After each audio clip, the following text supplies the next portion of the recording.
Okay, well, welcome back, everybody. Next episode of our podcast about the Story Way and CP 2.0 and the things we're doing here at Story. Today we're going to talk a little bit about scientific thinking.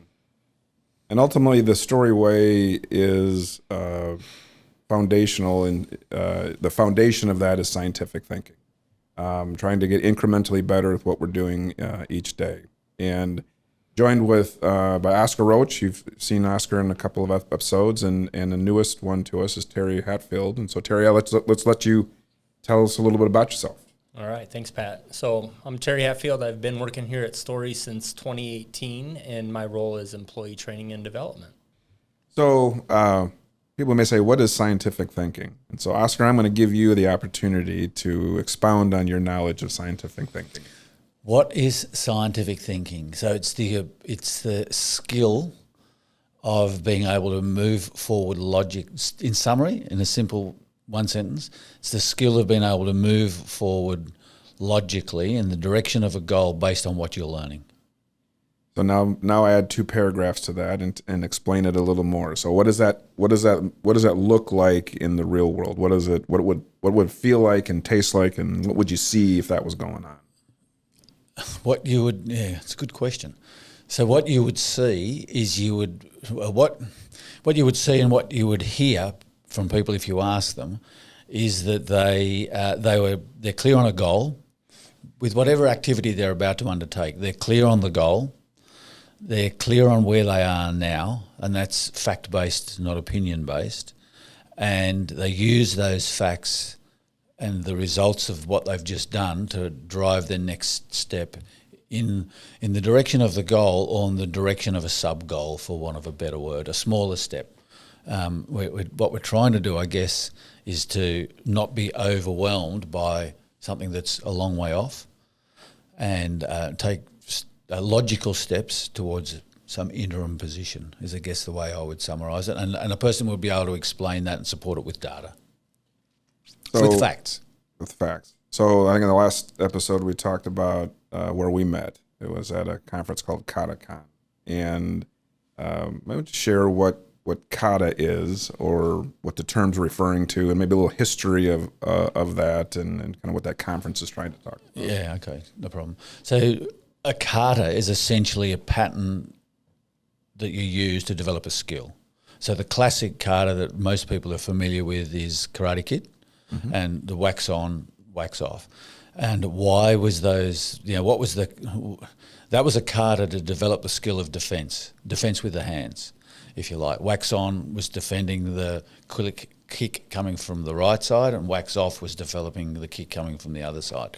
And clearly in the fight at the end of that movie, the blonde-headed, the young guy, when he's fighting the blonde-headed older kid, couldn't be thinking, there's a kick coming, what is it that I've got to do? Because if they were thinking that way, by that point he would have been flat on the floor on his back. So the kata developed this, the wax on, wax off developed the skill to the point where that was innate. So there was no thinking process. It was so well embedded that when the first clue of the kick was coming, the hand went up immediately using that pattern. So a kata is a pattern you practice to develop a skill, and there are many katas that already exist for many skills, or you can make one up. And so, describe the pattern or the routine of scientific thinking, or I'll say maybe the improvement routine. The improvement routine. I mean, it's very aligned to the thinking itself. So the improvement routine is be clear on the goal. Some people use the word challenge, but I find that misdirects people. It's almost, they get confused between challenge and challenging. So what's the goal? What's the current condition? Where am I now? That current condition needs to include facts and data. So where people get a bit hung up or get stuck first up early on is they just have data. Data is the product of facts. So without an explanation of the data, we don't understand the current condition. So we need to have data and facts, because the data is just a product of the facts. So we have data and facts. Based on those data and facts, we understand the condition now. If we do that really well, then it'll start to become apparent what condition we should target. So that brings us to step 3 in the improvement kata, which is identify a condition to target.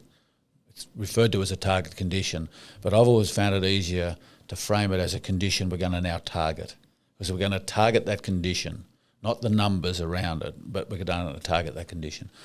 Then when we do that, we design and we consider what our obstacles are. Why can't we do that now? What's stopping us doing that now? And once we've done that, then we design an experiment, a practical workplace experiment to learn our way beyond that, through that obstacle, towards the target condition. And so you referenced the movie Karate Kid and wax on and wax off, and I think you mentioned probably 1,000 times as I've been around you that any of these patterns of routine takes practice. Absolutely. Because the idea isn't to have to think your way through it. The idea that's just simply kind of how you do it. Yep. And deliberate practice, not just practice, deliberate practice. There's a difference between those two. So Terry, kind of turn to you. So you've been with KataCon with me, and it's a good routine. And when we came back, we were faced with how do we embed that routine in the people that we have at Story, because we can't be everywhere all the time, and you would go to these conferences, say, hey, you should have a coach and you should have a learner. Well, we were all learners because we didn't have coaches. And so our approach was to not make a lot of coaches, but to create some tools. And I'd like you to kind of talk about, I'll say, the principal tool we've created in an effort to try to be able to get people to practice that routine. Yeah, so the tool that we have right now for our folks is a career development storyboard that we're using, and that really comes from Mike Rother's storyboard, the Kata storyboard that he has in his Toyota Way book, the practice manual. And so I was charged in 2020 with bringing together this pilot group of young employees and trying to help them build their career. And so really it was experimenting with this group is what it was. I saw this board that Mike Kasten was trying to, kind of explain to people. It was really confusing. And it just clicked with me. Well, I think we could apply this to careers because you're looking at a longer range goal. You know where you're at. Let's have a little piece that we can strive for. Let's think about what gets in the way, and then let's do something small and see what happens and reflect on it. And so really in 2020, that's where I started using that with 5 construction workers, a crew leader, and a foreman. And it was successful with our folks. So the next year, we actually brought it to a new group of people. And we continued with our first group, and those were our project engineers that primarily we brought it to. And that was a success as well. And then through the course of coaching our young people through that with their careers, we started to think, well, we should bring that to everybody in the company. And if we bring that to everybody in the company right now, that's just in Terry's head. How's he doing that? So then we created a work standard based on that. And Oscar is the one who brought the work standard idea to us. So how is that going? Remarkably successful. It's so I do track our goals here at Story, and one of the reasons it is successful is because it is a part of our VTO. So we have a 1-year goal in our VTO to have 220 next target conditions, which are the smaller pieces of a bigger goal. So we would like to have 220 next target conditions met by our people in 1 year. And so just keeping that in front of people, we have periodic reviews, 3 a year, and tracking that, checking in, doing some coaching with our folks has really, it's become a part of who we are at Story. And it's become a recruiting tool for us.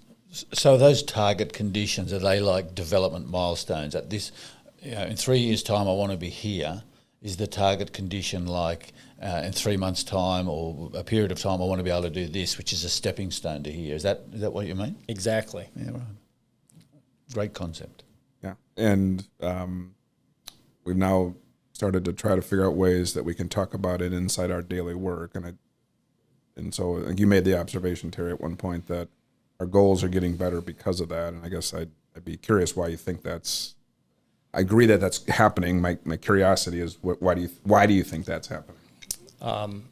I think the number one reason it happens is because people were failing, which is an okay thing.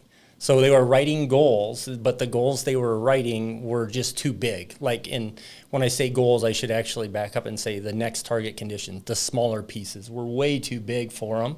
Or it was written in a way that they did not have access to work on that at all with the work day. And so what's happened is through multiple iterations, people have decided well, I wrote this goal. I didn't have an opportunity to work on it because I didn't have access to that work. I need to write a better goal next time. And so they're writing better goals. And I also think that the work we've done with supervisors to just help them as you are the coach now. So it's not just me anymore coaching a small group. It's actually the supervisors that are being charged with coaching their people as well through career development.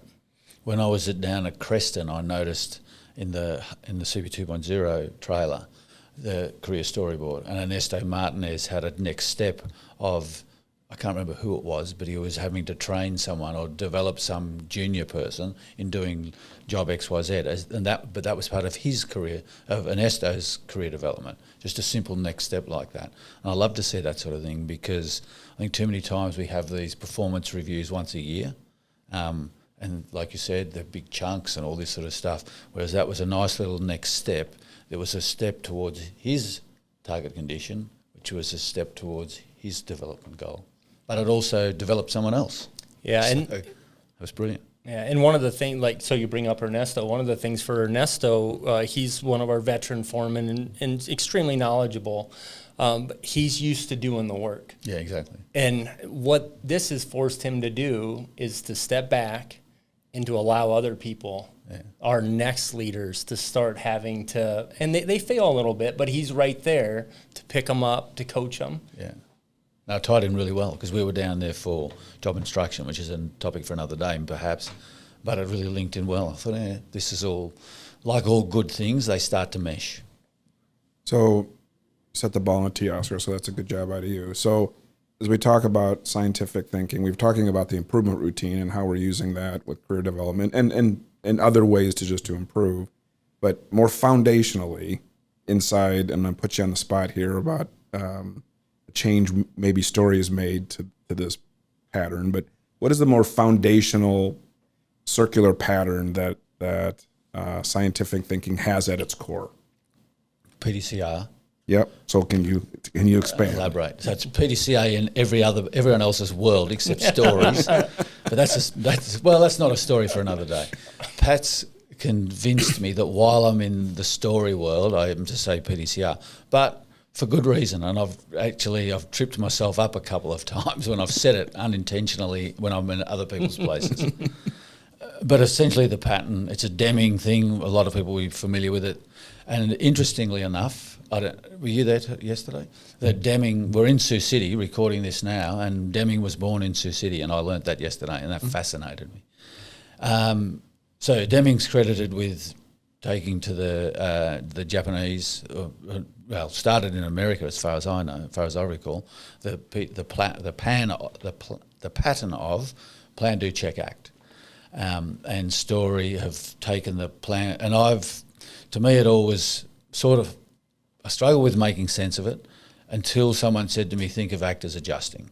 So then in my mind, we became plan, do, check, adjust. And that made sense because you plan something, you do something, you check it, and then from that check and you're learning, you'll then adjust. So Story have modified that to a term that fits better for them, and that's perfectly fine. Plan, do, check, reflect. But it's the onus is still the same. The key point in all this is that it's a cycle. So yeah, we have we've made a modification, and I'll kind of tell you why we've done that. What we are not lacking in is people who will take actions.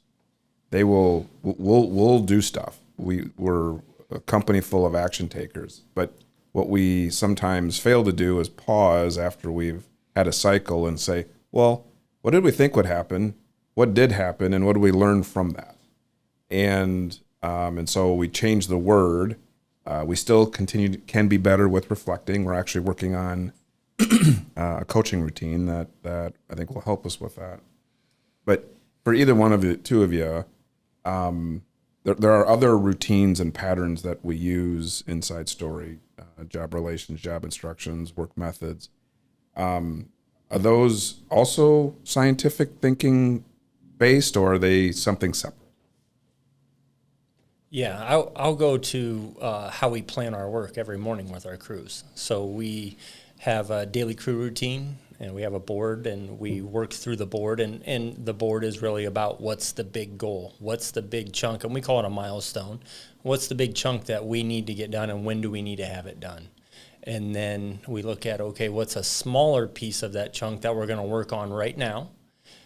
And then what are we actually doing today? And when we talk about today, we have a piece of the board that says, what's going to be an experiment today that we can do that maybe makes things better? We don't know if it'll make it better or not, but we're going to try something different. And then at the end of the day, we reflect with a tailgate talk. And through that reflection, we go back to what was our plan? You know, how did the plan work?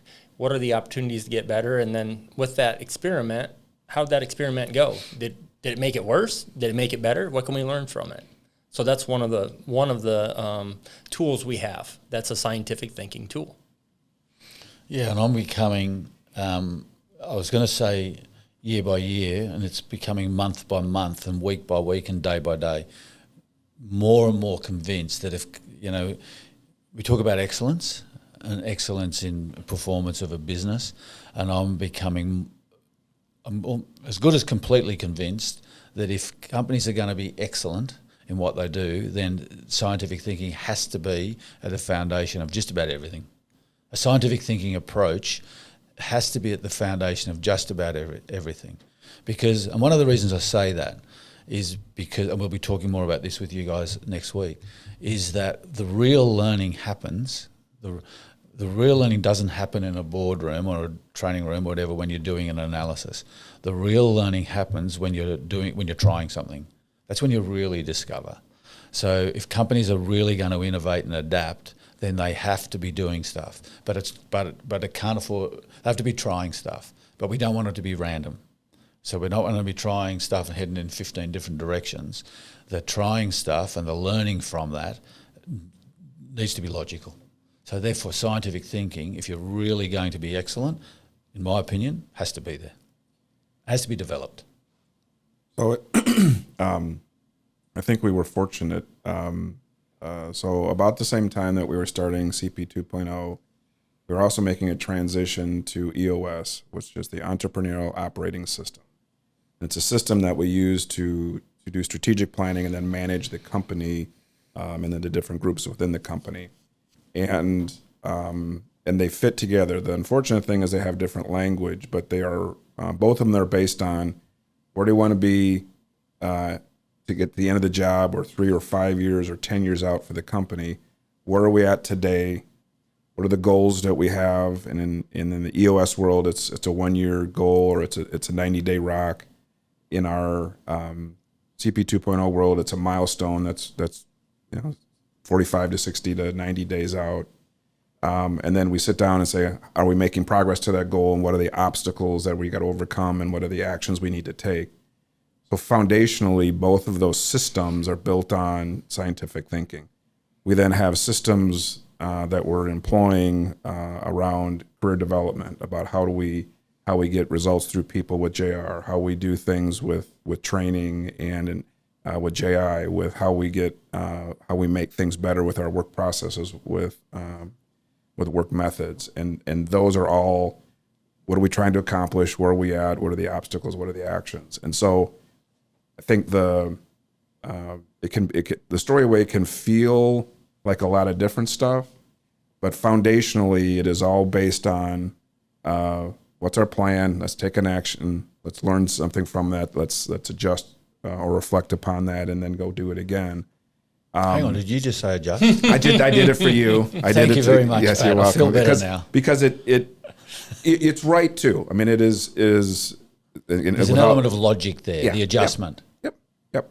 And so So I think we're starting to get to the point that we can see how these things all kind of weave together. I think Mike talked last time about a fabric, and these are not separate things, but they're threads that make up the story cloth. And we're getting enough people that have been exposed to enough things that I think we're starting to see that cloth fill in. And so again, I think Mike brought EOS and I brought 2.0, and again, somebody was looking out for us because it was we were fortunate that they aren't principally based on different things. Sure. A guy I used to work with quite a bit, a production manager at a winery back at home, he always used to say, if you bring things in and it starts to appear like there's overlap and similarities, you're probably on the right track. Which is, if it's particularly if it's starting to overlap and seem similar to something foundational, which I think is what you're saying there. Yep. So, for either one of you, what are some core, let's say, characteristics of people who are scientific thinkers? Naturally scientific thinking. Yeah. What are some of the habits they would have, or what would you see them doing in situations? I mean, that's a good one for me because I reflect on myself, because I certainly was not.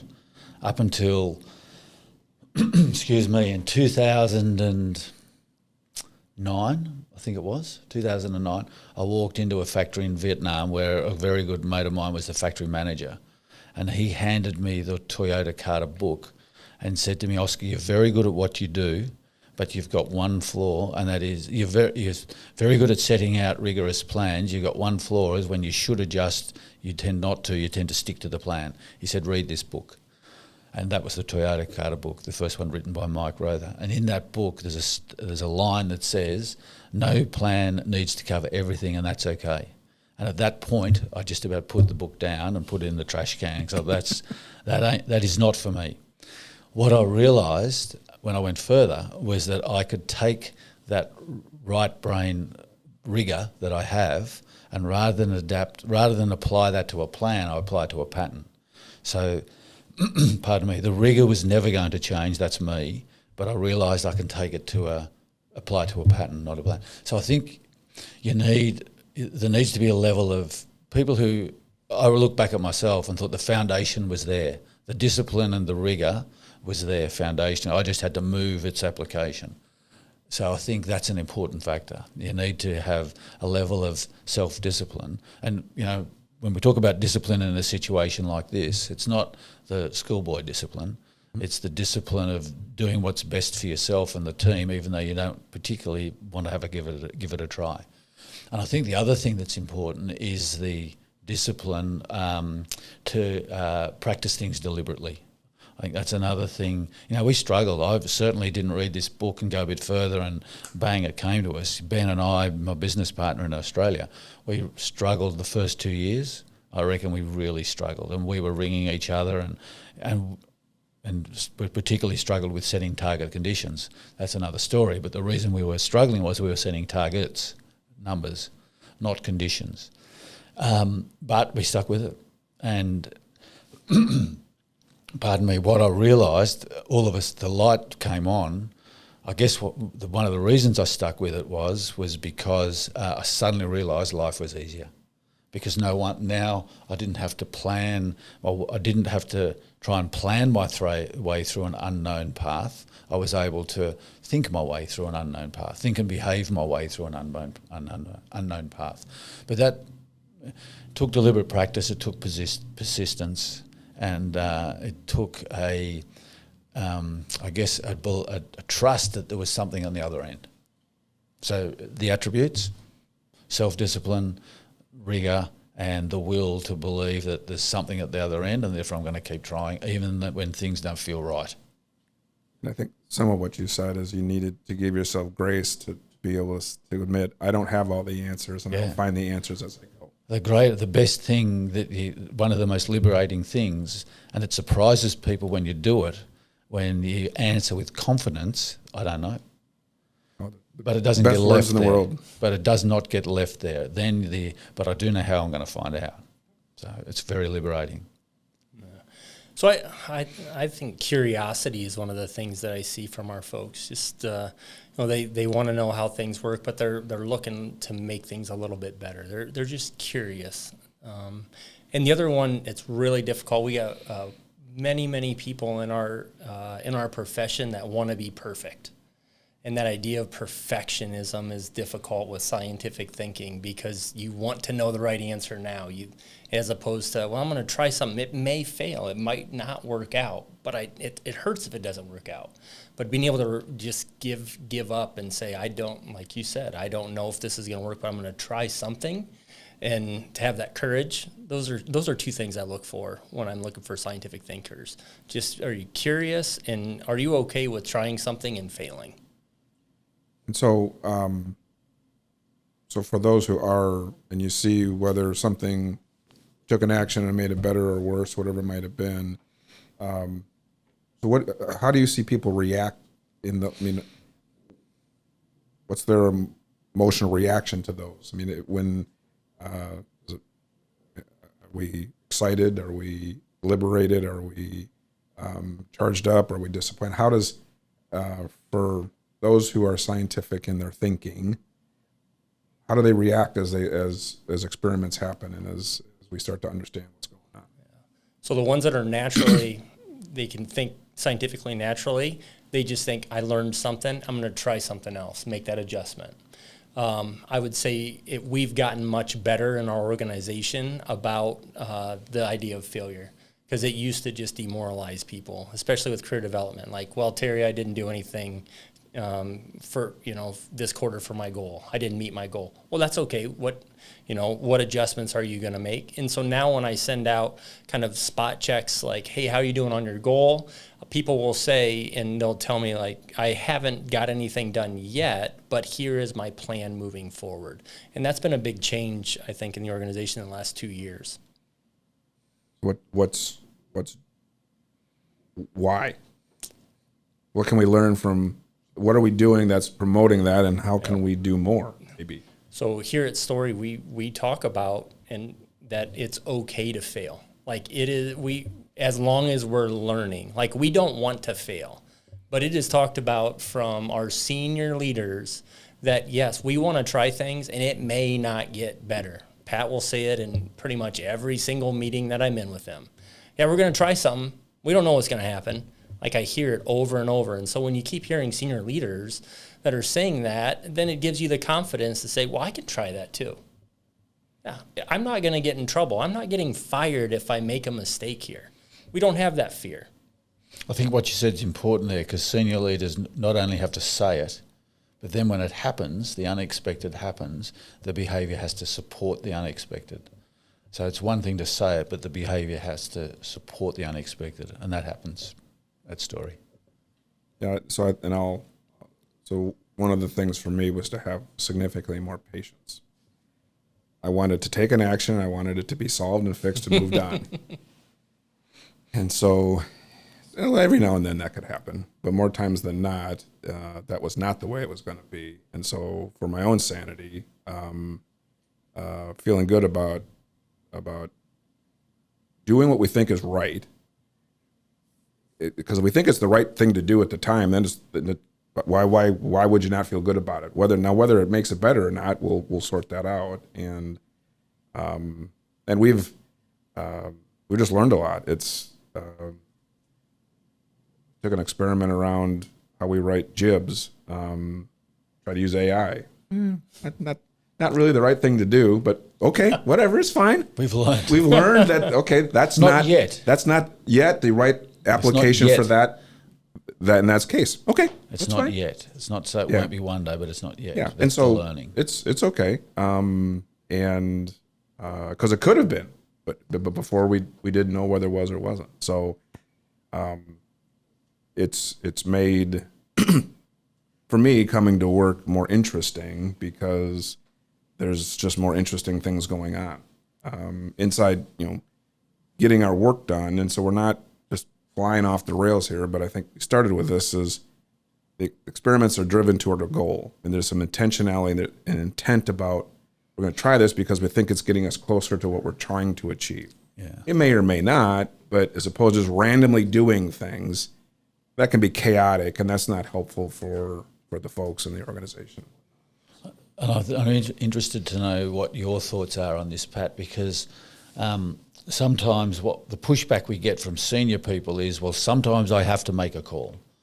And that is probably correct, that sometimes there needs to be command and control, particularly if there's a crisis.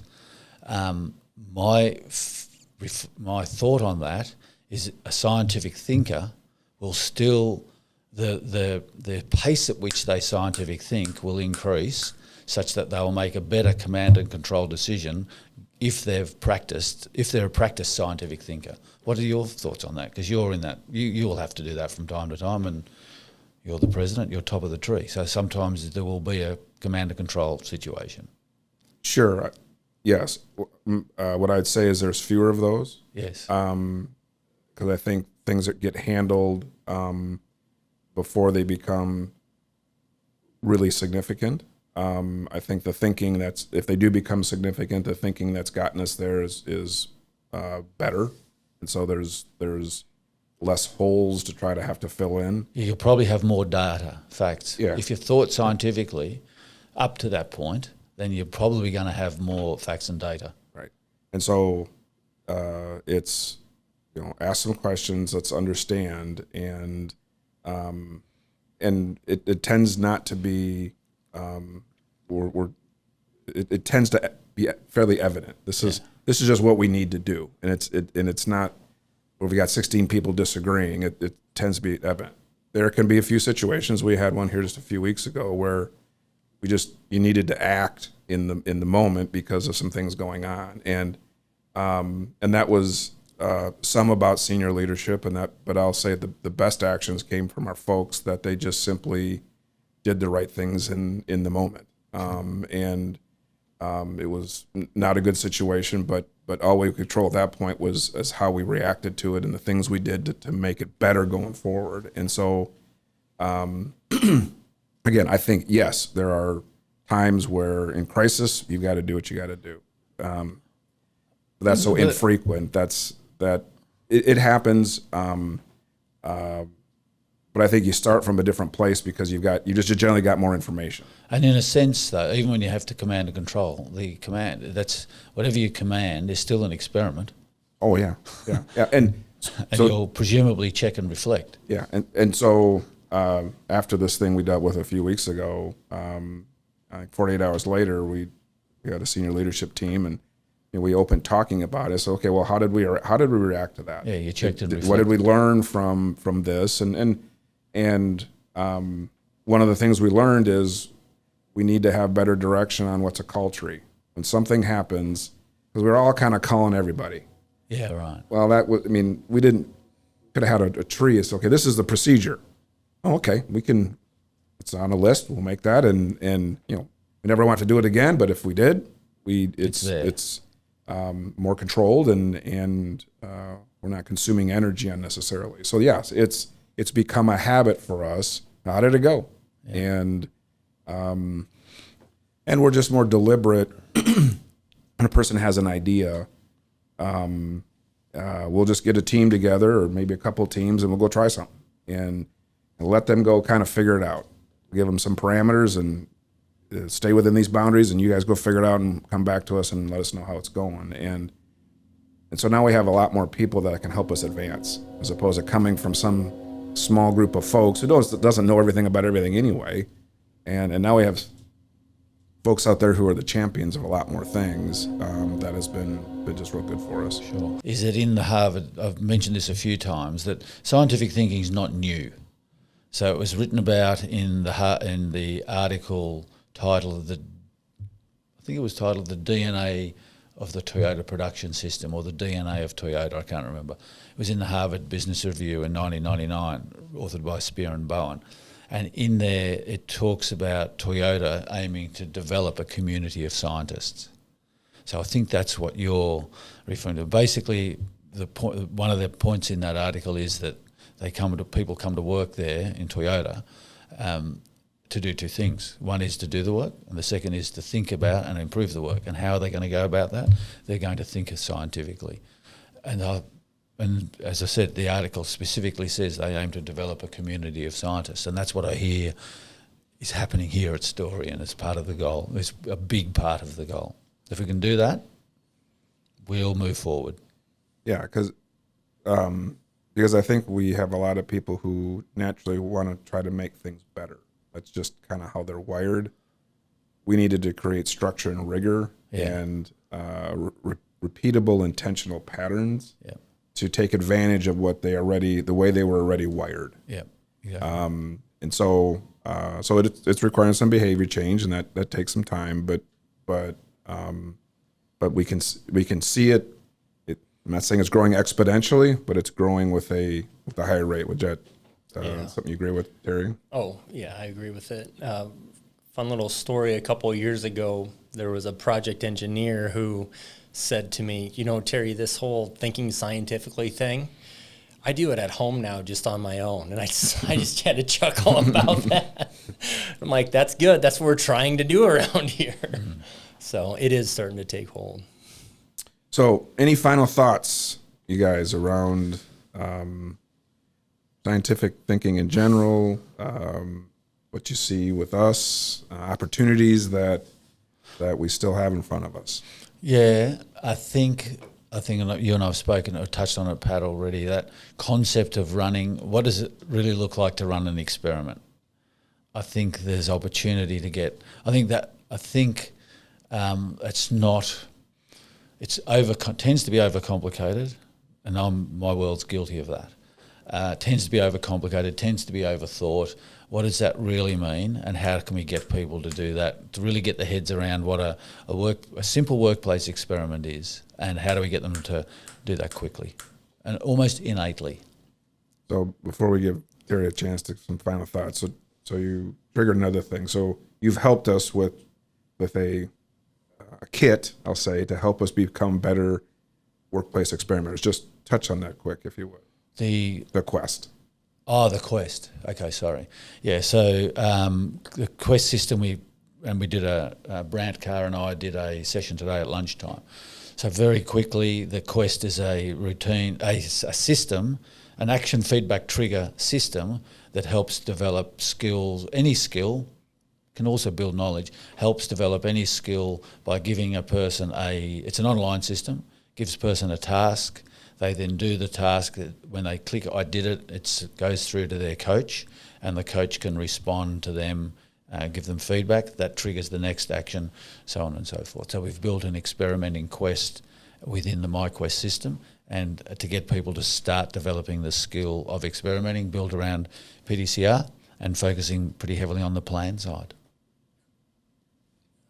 So I'll echo the experimentation, but the idea of rapid experimentation. But then the thing that I really harp on and I'm focused on with as moving forward is reflection. How do we get more reflection? We're great at setting goals, and we're great at making these plans. But now it's just that discipline of let's reflect, and then through the reflection, what's next? That's where I think we have opportunities in the future. Yeah. Talk a little bit about experimenting and the experimenting Quest, and I think we've had some pretty good luck when we've had some formality around getting groups to intentionally experiment. And Terry, I think maybe talk about a little bit of kind of the process we used with experimenting about making career development kind of our daily work, and the results we saw, and kind of how the teams react with one another. Just if you could just tell that story, I think it'd be a good one. Yeah, so we had a challenge especially with our field folks, of not having their career development storyboard in front of them every day. That was a challenge for us. And so we had a couple of different teams go through the Quest with Oscar, and after going through the Quest, then what they did was they experimented on ways to get the career development into our daily work. And then through meeting with those groups, we came up with an idea. And the idea is to have a board for our field employees that is in their job trailer, that they can see every day they walk in the job trailer, and they can see what their goals are. So long-range goal, their intermediate and 1 to 3 year goal, next 3 to 4 month goal, and what's their experiment or action. So they get to see that. And then as we're planning work, then we can have people looking at what are the goals, how can we get people to work on their goals within the work. And so that's posted now in all of our job trailers, and it's something that we're trying to make a part of their daily routine moving forward. And that's what I saw at Creston.